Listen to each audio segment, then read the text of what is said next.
근데 현재까지 분위기를 보면 상정되지 않을 것 같아요. 네. 왜냐하면 이제 국회 회기 중이 아닐 때에는 국회의장의 허가가 필요한 사안이지만 지금 회기가 계속 이어지고 있는 상황이거든요.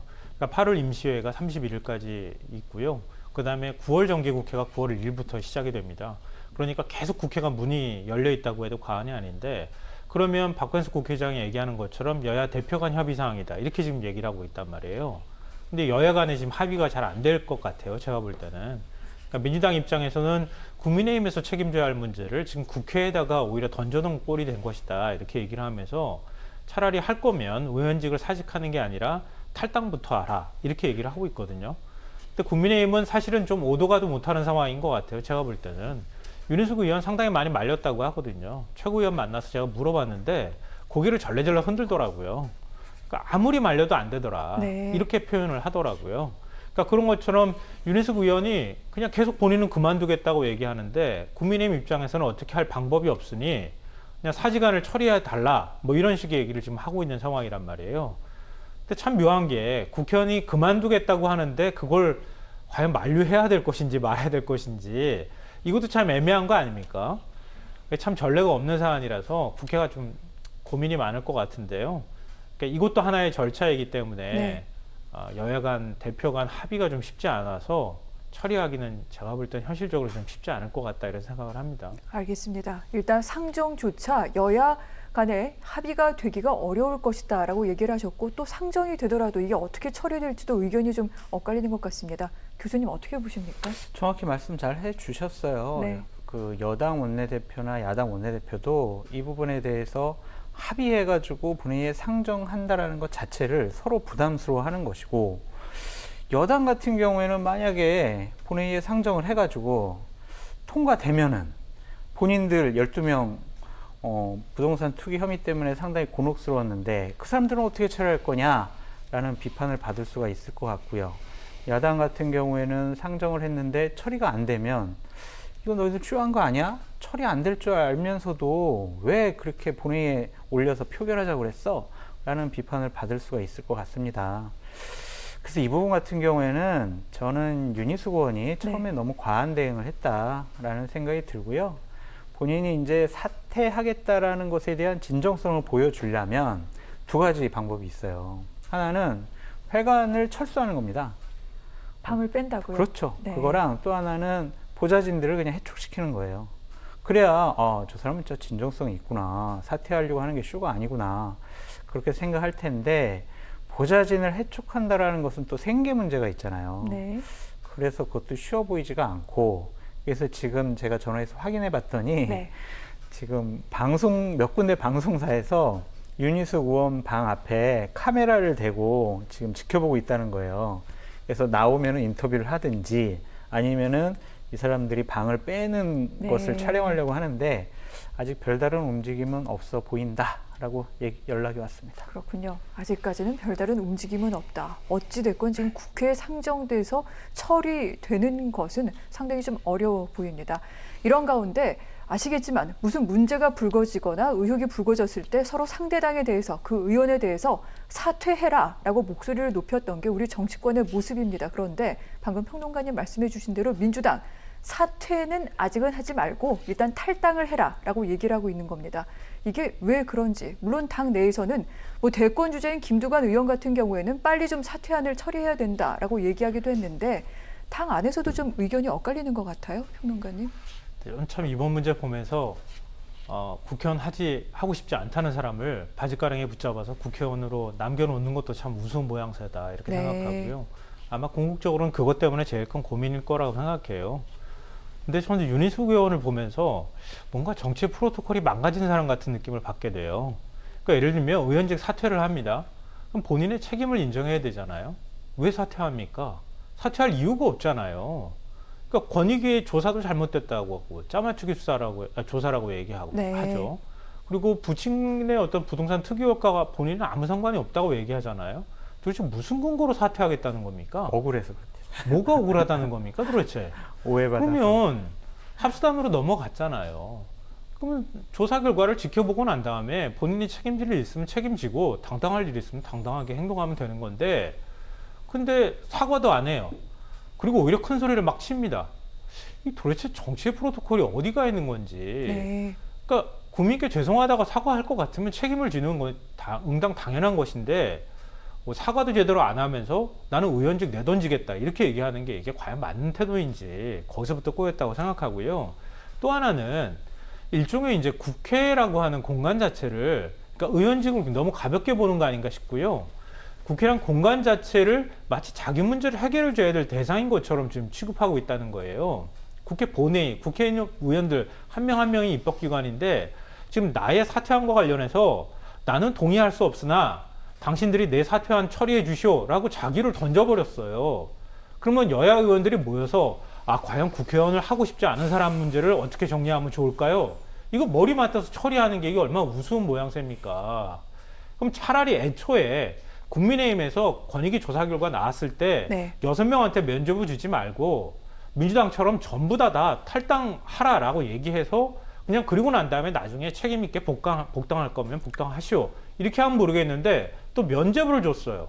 그러니까 거기서부터 저는 꼬였다고 생각해요. 국민의힘이 면접을 주고 나니까 윤희숙 의원은 봐라 나는 당에서 이렇게 면접을 주지 않았느냐. 난 떳떳하다. 근데 나를 왜 비난하느냐. 그러면서 오히려 화살을 여권으로 향해서 돌리고 있잖아요. 그러니까 이런 태도들이 과연 맞는 것인지 이것도 저는 참 이게 보기 안 좋은 모습이라고 생각하는데요. 네. 어찌됐든 뭐 우리 과거 두 가지 시각이 엇갈리는 것 같은데 우리 비위 의혹에 휩싸인 검사 사퇴 못하도록 하잖아요. 공무원들도 역시 마찬가지인데요. 의원 면직안 처리하지 못하게 하거든요. 비위 의혹 받은 사람은 그만둘 수 없게 만드는 게 지금 현재 공무원 사회에 통용된 일반적인 원칙이기도 합니다. 근데 만약에 윤희숙 의원이 네. 본인은 지금 떳떳하다고 얘기할 수 있으나 우리가 100% 그걸 믿을 수는 없잖아요. 근데 그게 사퇴안을 받아들여 줄 수 있을 것인지 여기에 대한 문제가 하나가 있을 것 같고요. 뭐 사퇴안 받아들여야 한다고 주장하는 쪽에서는 아마 그럴 거예요. 의원 배지 달고 있는 상황에서 공수처 수사 제대로 받을 수 있겠느냐. 스스로 의원직에서 물러나고 난 다음에 그 다음에 수사받는 게 올바른 태도 아니냐 이렇게 또 얘기하는 것 같습니다. 네. 저도 사실 판단하기 좀 쉽지 않아요. 그러니까 두 가지 시각이 좀 엇갈리는 현상들이 앞으로 당분간 계속되지 않을까 싶습니다. 네. 그렇다면 민주당의 분위기는 이러한데 국민의힘은 어떤지 살펴봤더니 맨 처음에 1차 기자회견 때 이준석 당대표가 만류를 했었죠. 그런데 이제 그동안 여러 가지 좀 상황이 바뀐 내용이 있습니다. 부친이 이것이 농지가 사실은 다른 식으로 땅값이 오를 것임을 알고도 샀다라는 그런 시인이 나오기도 했고 윤 의원이 두 번째 기자회견에서는 이 부분에 대해서 자신도 인정하는 입장을 밝히기도 했죠. 그러고 난 다음에 당내 기류 조금 변한 것도 있고요. 뭐 원내대표라던가 이준석 당대표 같은 경우에도 본인의 뜻을 존중해서 이 사퇴안을 받아들여주자 이런 얘기가 나오는 것 같습니다. 그러면서 민주당이 정할 일이다라면서 민주당에 공을 넘겼는데 이 같은 기류 변화는 어떻게 봐야 됩니까? 그러니까 당초에 권익위 조사 발표만으로 보면 네. 윤희숙 의원이 좀 억울했다라고 봤던 것 같아요. 네. 몰랐다. 나는 뭐 아버님이 땅 사는지 몰랐고 농사 짓겠다고 했는데 물론 뭐 농지법 위반이야 있지만 내가 KDI에 근무하면서 정보를 알려드린 것도 아니고 내가 돈을 들여가지고 차명으로 산 것도 아닌데 이게 왜 투기냐라는 거를 믿었던 것 같아요. 근데 결론적으로 그 이후에 계속 보도를 네. 보면 중요한 뭐 산단들이 많이 들었으니까 결국에는 투기가 맞아라는 것이 판명이 되고 있잖아요. 그 부분에 대해서 민주당의 여러 부동산 투기 문제에 대해서 이 문재인 정권의 핵심적으로 일했던 분들의 부동산 투기에 대해서 상당히 비판적으로 얘기했던 국민의힘 분들이 곤혹스러워한다라는 네. 말을 드리고 싶어요. 초선 의원들이 몇몇이 우리가 윤희숙이야 라고 성명서를 발표했어요. 네. 그러니까 예를 들면 우리는 윤희숙의 진정성을 믿고 지지한다. 잘 이겨내라. 그랬는데 그 논란이 되게 많았대요. 그러니까 초선 의원 일동이 아니라 네. 윤희숙을 지지하는 의원 일동 이런 식으로 나갔어요. 그러니까 반 이상은 윤희숙 의원의 저런 판단과 행보에 대해서 약간은 좀 다른 생각을 갖고 있는 것 같아요. 저는 민주당은 윤희숙 의원을 비판할 자격이 없다고 생각을 합니다. 왜냐? 자신들 의원들의 부동산 투기 문제에 대해서 상당히 관대하게 지금 처리하고 있잖아요. 그렇기 때문에 윤희숙 비판한다는 것은 저는 자격이 없는 행위다라고 생각이 드는데 그럼에도 불구하고 저는 윤희숙 의원이 네. 잘못됐다고 봐요. 우리 김성환 평론가님 말씀 잘 해주셨듯이 국회의원이라는 자리를 너무 가볍게 보고 과잉 행동을 하지 않았느냐라는 생각도 들고 상식적으로 한번 생각을 해보자고요. 80대 노인이 연고도 없는 세종시에 8억을 들여서 땅을 샀어요. 그러면은 가까이 KDI에서 근무하고 있는 첫째 딸에게 야, 나 땅 사려고 하는데 여기 어떠냐? 라고 안 물어봤을까? 라는 의문. 또한 물론 기재부에서 그만둔 이후지만 기재부에서 근무하면서 핵심적으로 일을 했던 자기 사위한테 사위, 내가 여기 땅 살려고 그러는데 이거 어떤 것 같아? 안 물어봤을까요? 물론 우리는 그것을 명확히 증거를 통해서 확인할 수는 없어요. 근데 우리 상식이 있잖아요. 이렇게 8억이나 들여오면서 사는데 안 물어봤을까? 상의를 안 했을까? 몰랐을까? 이건 아닌 것 같아요. 그래서 저는 이런 법적인 위반보다 공직자가 해서는 안 될 첫 번째 저는 원칙이 뭐냐면 거짓말하면 안 되거든요. 윤희숙 의원이 법적으로 문제 없더라도 혹시 거짓말한 것이 아닐까라는 의구심을 저는 갖고 있어요.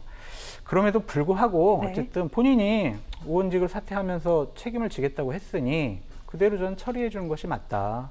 많은 분들이 의원직 그 배지에 연연해가지고 나는 잘못한 게 없어요 라고 많이 하는데 그래도 용기 있게 진정성 있게 배지를 던질 수 있는 거 보면 어쨌든 상대적으로 민주당에 있는 분들보다는 정의로운 분이다 라고 말씀드리고 싶습니다. 네, 저는 뭐 생각을 좀 달리하는데요. 방금 전에 말씀하셨던 이 내용에 대해서 이런 의혹 제기에 대해서 민주당에서 그렇게 윤희숙 의원을 비판하니까 윤희숙 의원이 뭐라고 했습니까? 사악한 거짓 음모라고 얘기했어요. 뭐 몰입이라고 하는 표현까지 제가 거짓말 사용했는데요. 논란이 있다고 했잖아요. 그러니까 그렇게 윤희숙 의원한테 얘기 들을까봐 좀 걱정이 되고요, 개인적으로. 근데 전 몰입해요. 윤희숙 의원이 그렇게 좀 비판을 했으니까요. 똑같이 의혹 제기를 한 부분에 대해서 억울하다고 얘기하면서 이게 과연 그런 태도가 맞는가 이런 생각이 들고요. 우리가 국민권익위원회에 가족 개인정보 동의서 제출한 이유는 뭐냐면요. 국회의원이 설사 부동산 투기 의혹에 그러니까 위법한 의혹에 휩싸이지 않는다 하더라도 가족이 만약에 그렇다고 하면 부동산 투기는 어떻게 정보를 얻었는지 확인키 굉장히 어려운 상황이니 연관되었을 가능성이 높다. 그러니까 그거는 확인은 어차피 권익위 조사나 행정조사이기 때문에 강제 수사가 아니잖아요.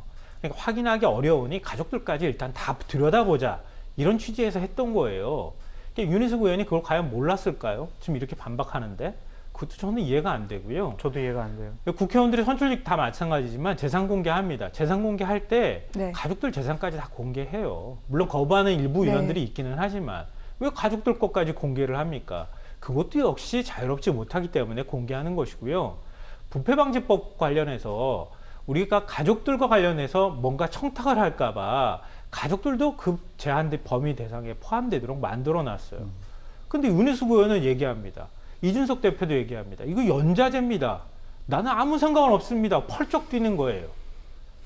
과연 국회의원 자격이 있는가 하는 질문을 안 할 수가 없는데요. 근데 이미 지역구 주민들한테, 지역 구민들한테 선택을 받은 국회의원이잖아요. 근데 이런 앞뒤가 안 맞는 논리를 가지고 나는 억울합니다. 그것도 죄송합니다도 아니고 억울하다라는 이유로 사퇴안을 던지는 것. 대단히 무책임하다는 얘기밖에 할 수가 없다. 그러니까 그런 문제에 있어서는 국회에다가 해결해달라고 하지 말고 국민의힘 내부에서 먼저 해결해라. 이런 말을 드리고 싶네요. 알겠습니다. 자, 그렇다면 우리 국민들은 윤희숙 의원의 의원직 사퇴 결정에 대해 어떻게 생각하고 있는지 여론조사 하나 보도록 하겠습니다. 오늘 발표가 됐는데 책임 회피성이다. 43.8%. 아니다. 본인이 의원직에 사퇴함으로써 이 같은 일련의 일에 대해서 책임을 지는 것이다. 41.7%가 그렇게 답을 했습니다. 잘 모른다는 응답 14.6%인데 43.8 대 41.7 어떻게 봐야 될까요? 이 같은 여론조사는 TBS에서 의뢰해 한국사회여론연구소가 시행을 했습니다. 지난 27일과 28일에 진행이 됐고요. 표본 오차는 플러스 마이너스 3.1%포인트의 95% 신뢰 수준입니다. 자, 표본 오차까지 감안해서 보면은 엇비슷하기도 합니다. 여론의 흐름은 어떻게 읽어야 될지 이건 교수님이 좀 소개해 주시죠. 그냥 진영 논리로 다 정리가 돼가는 것 같아요. 진영 논리요? 네, 그러니까 여권을 지지하는 국민과 야권을 지지하는 국민들의 의견이 팽팽하게 맞서고 있다라는 생각이 들어요. 그러니까 이게 옳고 그르냐라는 문제보다 우리 진영 사람이 저렇게 얘기했으니까 보호해줘야 돼라는 거고, 상대 진영 사람이 저랬으니까 좀 공격해야 돼라고 하는 것 같습니다. 그러니까 이게 참 슬픈 현실인데 국민들도 반으로 나눠져 있다라는 생각이 듭니다. 저는 윤희숙 의원이 진정성 있게 이렇게 의원직을 사퇴하겠다라고 결심을 했다라고 하지만 그 과정 중에 해명했던 여러 가지 부적절한 상황 때문에 다른 의심을 받을 수밖에 없다라고 다시 한번 말씀을 드려요. 왜냐하면 이거에 주된 우리의 관심과 의혹의 핵심은 윤희숙 의원이 사전에 알았어 몰랐어 이거잖아요. 결론적으로 보면 이미 부동산 투기했다라는 것은 다 뭐 알려진 사실이고, 그런데 저는 윤희숙 의원이 프레임을 전환했던 것 같아요.